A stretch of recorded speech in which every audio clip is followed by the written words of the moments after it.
We begin tonight with growing signs the White House is now truly on war footing with Robert Mueller and the Justice Department, and news on what could be yet another vacancy on the president's legal team, in addition to the White House lawyer Ty Cobb, whose departure was announced earlier. Now, tonight we know that Ty Cobb was not just, as the White House statement put it today, retiring at the end of the month, having done, quote, a terrific job.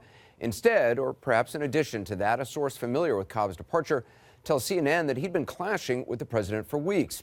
And two sources say he'd taken issue in particular with the president's hostile tweets against special counsel Mueller. Now, he's leaving, and Emmett Flood, President Clinton's impeachment attorney, is joining the legal team, which wasn't exactly a surprise. CNN political analyst and New York Times White House correspondent Maggie Haberman reported on that nearly 2 months ago. And how do you think the president responded when Maggie Haberman reported that story?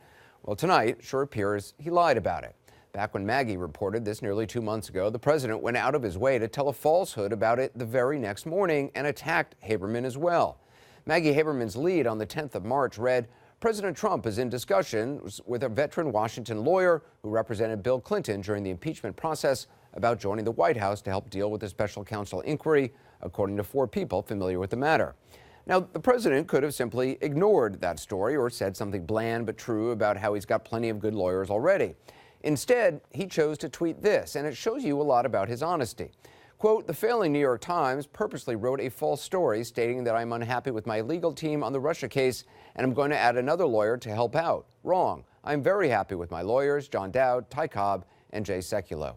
Then he added, the writer of the story, Maggie Haberman, a Hillary flunky, knows nothing about me and is not given access. So, keeping him honest, the president denied Haberman's accurate report, attacked her, and then went on to say she knows nothing about the president has no access. So first of all, Maggie Haberman was right. And we know this because now that lawyer she reported on has been officially hired.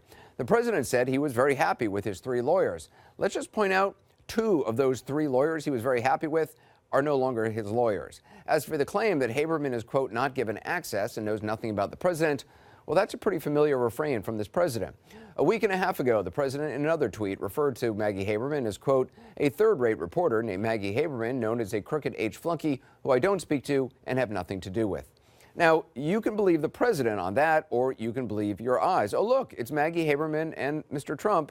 They go back years. She's interviewed him many times, spoken by phone with him many times, has had countless scoops about this White House, and yes, posed for photos with the man who says he has nothing to do with her.